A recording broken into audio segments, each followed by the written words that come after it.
বিসমিল্লাহির রহমানির রহিম। সুপ্রিয় শিক্ষার্থীবৃন্দ, basic math and science education চ্যানেলের পক্ষ থেকে আপনাদের স্বাগতম। তো আজকে আমি পড়াবো অষ্টম শ্রেণীর বিজ্ঞান প্রাণীজগতের শ্রেণীবিন্যাস প্রথম অধ্যায়।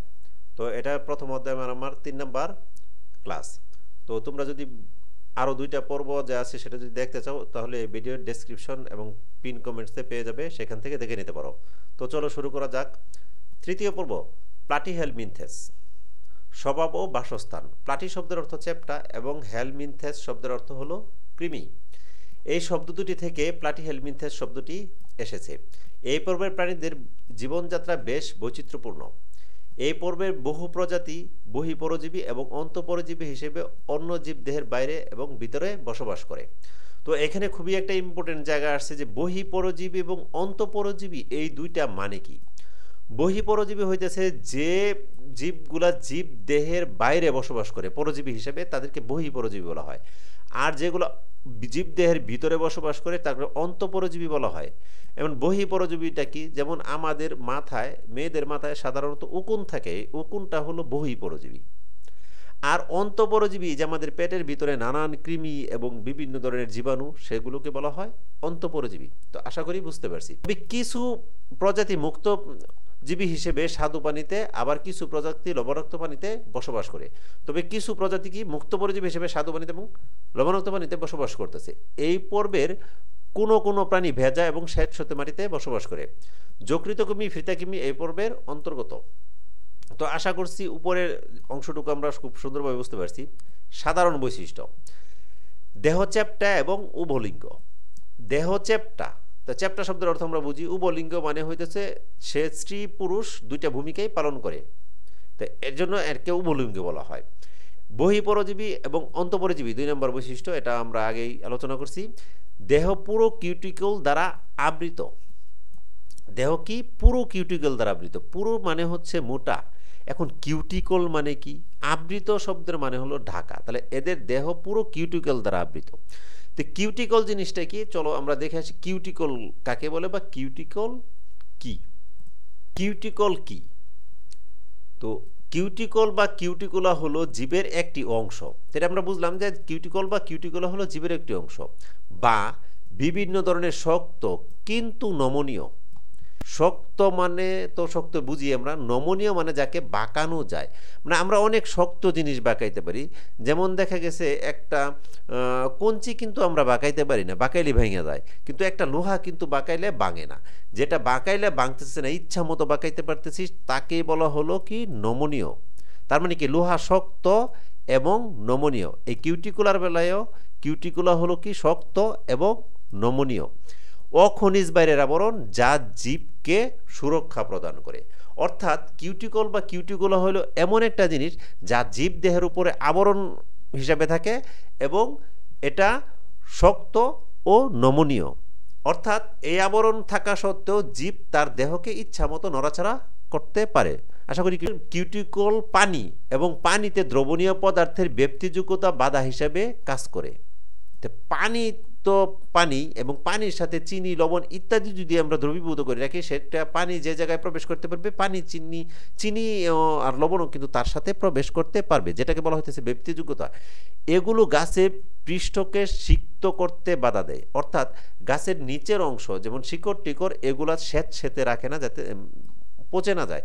মানে এগুলা স্যাঁতসেঁতে যাতে না থাকে, সেই হিসাবে কিউটিকলটা বাধা প্রদান করে। এবং বিপরীতক্রমে এটা কি করে, গাছের শুকিয়ে যাওয়া প্রতিরোধ করতেও সহায়তা করে। অর্থাৎ গাছটা যেন অধিক রোদ বা অধিক খরার কারণে শুকিয়ে এসে মারা না যায়, সেটাতেও সে প্রতিরোধ প্রদান করে। ক্যাকটাসের মতো মরুচ উদ্ভিদের শুষ্ক আবহাওয়ায় বেঁচে থাকতে সাহায্য করার জন্য পুরো কিউটিকল থাকে। অর্থাৎ ক্যাকটাসে পুরো কিউটিকল থাকে কেন? যাতে মরুভূমিতে অধিক তাপে ক্যাকটাস সহজে মারা না যায়। আশা করছি কিউটিকল নিয়ে তোমাদের সমস্ত বিষয় এখানে পরিষ্কার হয়ে গেছে। দেহে চোষক ও আংটা থাকে। দেহে কি থাকে? চোষক এবং আংটা। দেহে শিখা অঙ্গ নামে এক বিশেষ অঙ্গ থাকে, যেগুলো রেচন অঙ্গ হিসেবে কাজ করে। তাহলে কি, এই যে প্লাটিহেলমিনথেস যে পর্বটা আছে, এই পর্বের প্রাণীদের কি দেহে শিখা অঙ্গ নামে এক বিশেষ ধরনের অঙ্গ থাকে, যেগুলো রেচন অঙ্গ হিসাবে কাজ করে।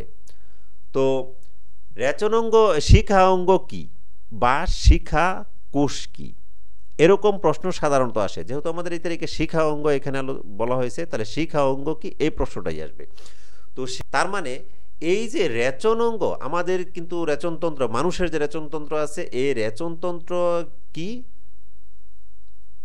কি থাকে, কিডনি থাকে। এই কিডনির কাজ কি, রক্তকে ছেঁকে প্রস্রাবে রূপান্তর করে। আর এখানে শিখা কোষগুলি কিডনির মতো কাজ করে এবং পরিশ্রমের মাধ্যমে বজ্র অপসারণ করে। আশা করি বুঝতে পারছি। পৌষ্টিকতন্ত্র অসম্পূর্ণ বা অনুপস্থিত, অর্থাৎ এই যে প্লাটিহেলমিনথেস পর্বের প্রাণীদের পৌষ্টিকতন্ত্রটা সম্পূর্ণ থাকে না অথবা একেবারেই থাকে না। উদাহরণ ফেসিওলা অর্থাৎ যকৃতকৃমি, টাইনিয়া, ফিতাকৃমি। পর্ব 4 নেমাটোডা, অনেকে একে নেমাহেলমিনথেস বলে। নেমাটোডা পর্বকেই অনেকে এটাকে নেমাহেলমিনথেস বলা হয়। কেন? ওই যে প্লাটিহেলমিনথেসের সাথে মিলাইয়া আর কি। স্বভাব ও বাসস্থান, নেমা শব্দের অর্থ সুতা, এই শব্দ থেকে এই পর্বের নামকরণ হয়েছে। অর্থাৎ নেমাটোডা নামটা হয়েছে কি, নেমা শব্দ থেকে। এই পর্বের অনেক প্রাণী অন্তঃপরজীবী হিসেবে প্রাণীর অন্ত্র ও রক্তে বসবাস করে। তো অন্তঃপরজীবী অর্থাৎ যে পরজীবীগুলো দেহের ভিতরে থাকে তাকে অন্তঃপরজীবী বলা হয়। আর এখানে অন্ত্র বলা হইতেছে ক্ষুদ্রান্ত, বৃহদন্ত্র, এরকম মানে পরিপাকতন্ত্র যে আছে আমাদের, এই পরিপাকতন্ত্রে তারা অন্তঃপরজীবী হিসেবে বসবাস করে।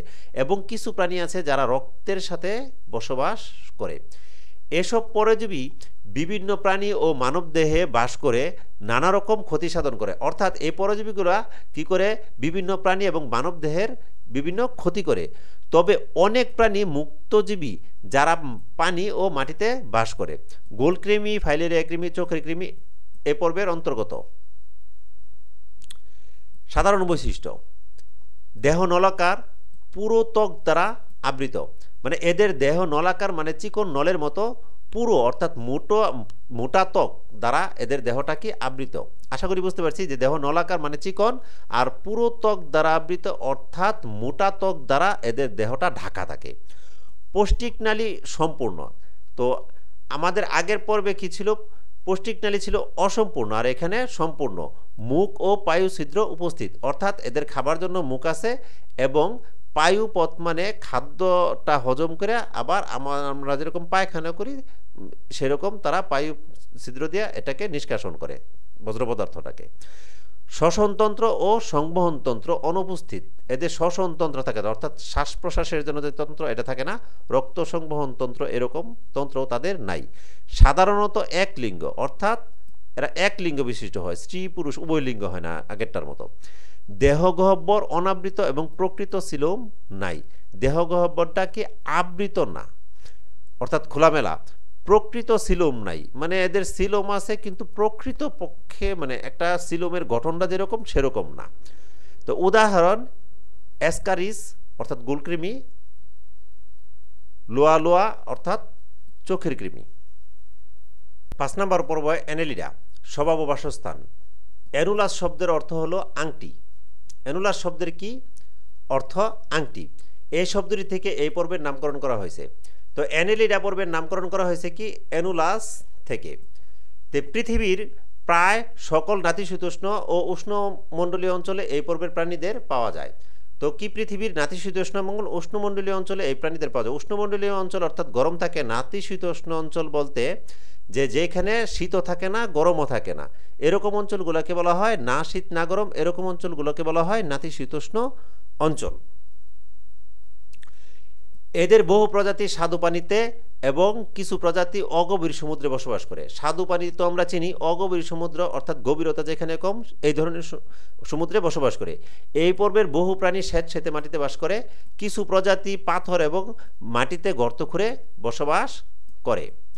সাধারণ বৈশিষ্ট্য, দেহ নলাকার ও খণ্ডায়িত, দেহটা চিকন এবং খণ্ডায়িত, মানে এদের দেহকে ইচ্ছা মতো খণ্ডে খণ্ডে বিভক্ত করা যায়, মানে ছোট ছোট আংটির মতো অংশ কিন্তু এদের দেহে থাকে। আমরা কেঁচো এবং যুগ যদি ভালোভাবে খেয়াল করি তাহলে দেখব কি এদের দেহগুলা খণ্ডে খণ্ডে বিভক্ত।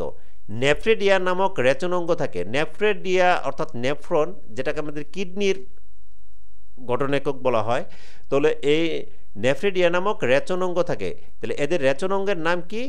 নেফ্রেডিয়া। কাদের রেচনাঙ্গের নাম হলো নেফ্রেডিয়া? অ্যানিলিডা পর্বের প্রাণীদের রেচনাঙ্গের নাম হলো নেফ্রেডিয়া। প্রতিটি খণ্ডে সিটা থাকে, প্রতিটি খণ্ডে কি থাকে? সিটা থাকে। সিটা চলে চলে সহায়তা করে। তাহলে সিটা কিন্তু এই পর্বের একটা প্রাণীর থাকে না, সেটা হলো কার? জোঁকের। তো উদাহরণ কেঁচো এবং জোঁক। এখন এই সিটা বিষয়টা আমরা একটু ভালোভাবে ক্লিয়ার হয়ে নেই। সিটা কি? সিটা হচ্ছে কাঁটা সদৃশ এবং আঙুলের মতো অভিক্ষেপযুক্ত এক ধরনের স্থিতিস্থাপক কোষ সমষ্টি বা টিস্যু, যা অ্যানিলিডা পর্বের প্রাণীদের দৈহিক চলাচলে সাহায্য করে। তাহলে সেটা কি আমরা বুঝলাম। তো যেমন কেঁচোর গায়ের কোষ, কেঁচোর গায়ের কোষকে সিটা বলা হয়।